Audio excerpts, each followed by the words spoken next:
They called it the opening night gala at the Madison Square Garden.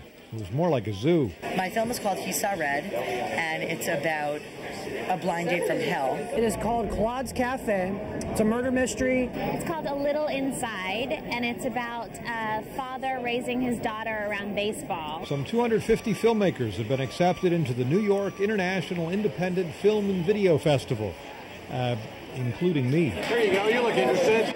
What are all these people hoping for? Everything.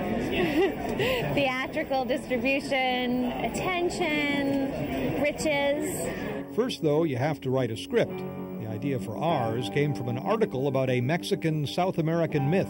El Chupacabras, isn't that some kind of Mexican legend, some sort of monster? It's a vampire that kills goats and chickens. And for our movie, occasionally humans as well.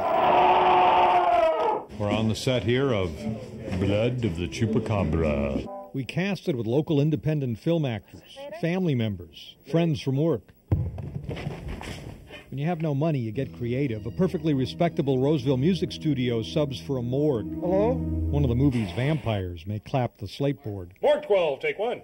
I shot some of the stuff in the cave and acted in it and bought film at the beginning. Film, though, is expensive. Soon out of money, a friend loaned us his new digital video camera. Uh-oh, it says change the battery pack. Of course, since everybody had a real job, we could only shoot on weekends. We started in the fall, went on through the winter, spring, and summer.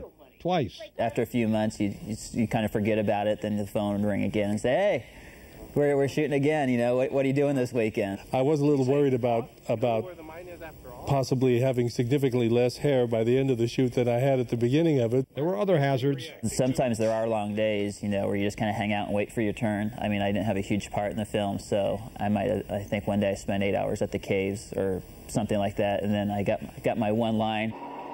You've been watching way too many Dracula movies. As it dragged on, people became less and less enthused. Well, it's been a real experience. I think everybody involved will say that. Probably say a lot of other things, too. But it isn't over just because you finish shooting. It has to be edited and sound effects added. Come here, coyote. The monster jumps out of a tree. I jump out of a chair in the backyard. The sound of bubbling lava in the cave is boiling water played at slow speed. That lava, by the way, was really oatmeal and tomato sauce on an outdoor hibachi. And our gunfire was computer-generated.